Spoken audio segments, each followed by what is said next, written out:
Hi folks, so today I'm going to be talking about winter vegetables and what we grow and how we still achieve 60 to 70% self-sufficiency right through the winter. So we're going to start in our polytunnel, and these spaces are absolutely amazing for helping extend the growing season. They are such valuable spaces, and what we actually find is these are our most productive spaces over the whole of our land right through the year. And whilst they do take a little bit more care in some ways, like with watering, where they're, I guess, a little bit more of a compact space, we find that they're actually easier to manage, and where it's that set space, we find that we manage it a whole lot better, rather than sometimes we probably have a bit too much space elsewhere and it's easy just to let that go or to not keep on top of things and grow crops as efficiently as we can. So these spaces are definitely hugely valuable to us.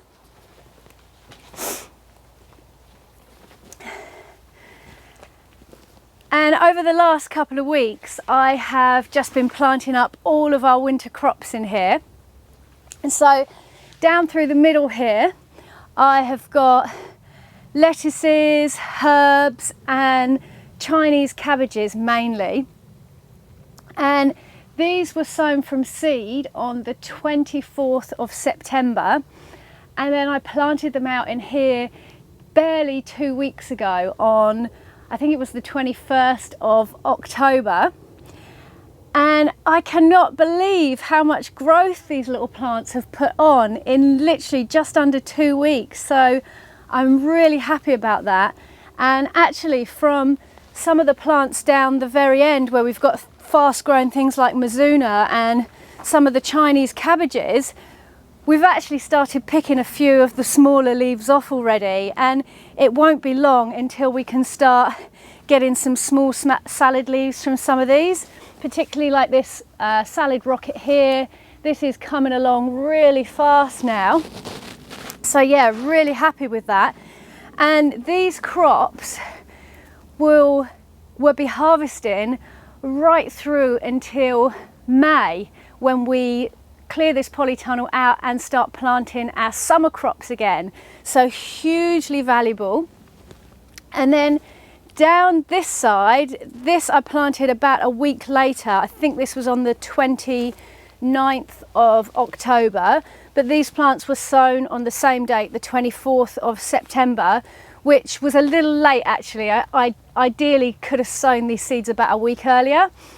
But this side is kale and spring onions, and then there's a few mustards dotted through here, and then also all along the back I've got a giant spinach leaf as well. So yeah, so this area will literally see us through in greens right through the winter. Over this side here, we're still cropping the last of our peppers, and I do still need to clear up the sweet potatoes. And then once I've done that, I've actually already sown some broad beans, and I'm going to put an early crop of, well, hopefully what will be an early crop of broad beans into this side. I haven't done that before, so it's going to be a bit of an experiment this year.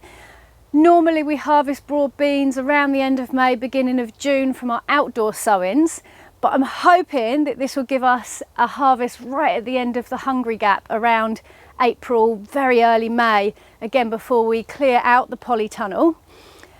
I'm still going to be sowing broad beans for outside as well, and I'll be sowing those anytime between now, so November, and January, and then I'll overwinter those as small plants and plant them out early next year. So that is a crop that you can be getting on now for winter sowings. And we are still just about harvesting from our Cape gooseberries in here as well. Interestingly, these plants at the top are the ones that are a few years old, and the fruits are slowing down on these ones now, but the plants that we replaced this year down the bottom are still producing bigger, juicier fruits. So yeah, that was a really interesting observation we had this year from our Cape gooseberries. So in this second tunnel, we have still got summer crops just about holding on in here. We're still harvesting chilies, which we've had a crazy amount of. And we're just about getting tomatoes out of here. And it is the 3rd of November today. So that is pretty amazing. The quality of them is starting to change a little bit, but they are still absolutely usable. And we've still got a few other things to harvest in here, like the taro, which we're going to be hopefully sharing with you soon. But as soon as we have finished all of these crops, we will be stripping this tunnel out, refreshing it, and then for winter crops, we are going to plant this whole tunnel up with early potatoes. So we're going to have 3 big beds of potatoes that will plant up literally at the very beginning of February, maybe even the end of January. And then that will give us a super extra early crop of potatoes, which is so valuable around the end of April, which is the end of the hungry gap. And one thing that we're starting to realise is potatoes is probably one of the most important crops that we can grow for self-sufficiency in this country. So yeah, we're going to start giving our potatoes a lot more love, care and attention. So having vegetables stored over from summer growth is literally one of the only ways that you can be nearly self-sufficient in this climate, a temperate climate here that we have in the UK. And so this space is going to be hugely valuable to us. It's still a work in progress in here. This is the first year that we're really setting this space up. But already it is just making having all of our crops in one place so much easier. So as I was just saying, potatoes is a hugely valuable crop for us here in England. And all of these crates here are all potatoes, and every year we're starting to realise how much more of a valuable crop they are. So yeah, big up the potatoes. Pumpkins is another really valuable crop because they tend to store really well. They grow fairly easily here in our climate, and yeah, we've had pumpkins store for over a year before, so they are really good winter food. We've got sweet potatoes here as well, and some more beautiful smaller pumpkins here. These are one of my favourites actually. These are called Yacon curry, and they're a really good variety for slightly shorter season growing as well. So they're an earlier one to mature, which can be great for us here, and they're nice and easy to handle for preparing, cooking with, where they're that little bit smaller. Garlic, another amazingly valuable crop to us. Again, it stores really well, so it's about finding the crops that you can store right through to help you towards self-sufficiency is the thing that we're gaining more and more knowledge on every year. And then the other thing we've got in here is a load of onions in this crate here, and some more elephant garlic as well in here. All really valuable flavourings for foods and the basis of so many meals that we cook. Thomas? Okay, so for outdoor winter crops, we have got our amazing Jerusalem artichokes and our Yacon, which I'll show you in just a moment. And we will start harvesting both of these crops any time from now. And these Jerusalem artichokes have literally just lost all of their leaves in the last couple of days. Only a few weeks ago they were looking beautiful, all covered with their lovely little miniature sunflowers that you can see have just all dried up now. And of course, another amazing crop that we grow right through winter that then lasts us through the whole of the year is our garlic. And this is our elephant garlic bed. And you can see we're starting to get our first sprouts coming through here. So yeah, that is an amazing winter crop. Elephant garlic you can still be sowing now if you get it in the next few weeks, but you can be sowing French garlic right through really until some point in December. But yeah, amazing winter crop. And the Jerusalem artichokes are just so valuable. We use them in lots of different ways, like roasted, in soups. And one of the things why we love growing crops like this is that we actually just harvest them mostly as we need them. So we leave them in the ground, we leave the tubers in the ground, and then yeah, we just pull up what we need, and they sit in the ground really well, particularly the Jerusalem artichokes. So a little bit later into the winter, so around about December and January time, we will usually start harvesting the mashua and also the oca, which I'll show you in just a second. And mashua is an amazing white tuber. It looks a bit like a bug.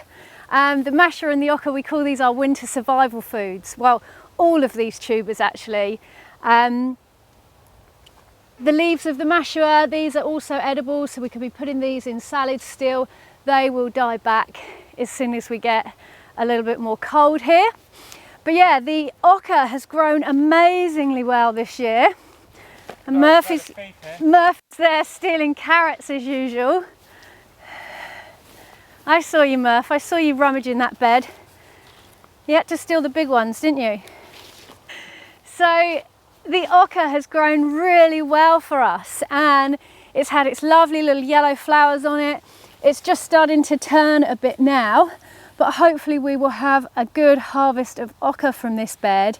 And yeah, like I say, the oca we harvest December, sometimes even into January, and around about this time of year we found before is actually when the tubers are just starting to form up more so.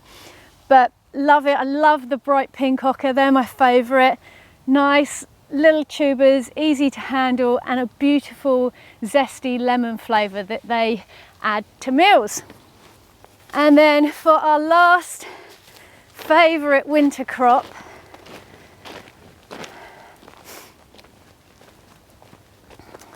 we'll come down and take a look at our Yacon. And we have still got other tubers that will sit in the ground as well, parsnips and carrots if Murph doesn't eat them all, and also leeks. We have a lot of that. Again, we just harvest these mostly as we go.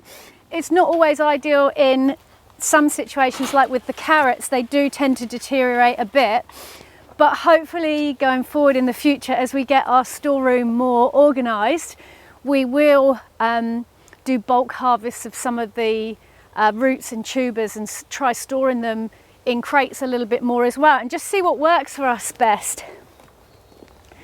So this is our main Yacon bed, and they are still looking amazing. And I think this year we've got some of the tallest plants we've had actually. We've still got some of their little flowers hanging on here. Oh my gosh, and look, there's some beautiful bees, really big bees, and a wasp all over the little fly. We've got all sorts all over these leaves here. Loving a bit of the sunshine that we've finally got today. This has been a rare occurrence, so yeah, we thought we'd take advantage and get out and do some filming. Yeah, so the Yacon, we will start harvesting the Yacon anytime from now. The same as with the Jerusalem artichokes, we pretty much harvest the Yacon as we need it, and then we'll keep harvesting these probably right through until around March. Usually as soon as the plants start to re-sprout, then that's when we stop harvesting. It's an amazing crop. We eat it like a fruit, we cook it like a vegetable, we even juice it. We absolutely love Yacon, highly recommended, and it gives an amazing crunch, something that you can eat raw in the depths of winter when a lot of stuff isn't so fresh and maybe you're eating a lot more stored vegetables. So yeah, so this is how we eat throughout the winter. These are some of the crops that we grow to help us towards our food self-sufficiency. I hope you've enjoyed this video today. If you have, then please make sure you click the thumbs up button just below the video. This really helps us. We love reading your comments and your questions, so drop them down below as well. If you can, share our videos with your friends, with people that you know would love to watch them, and we look forward to catching you here again soon. Peace and plants.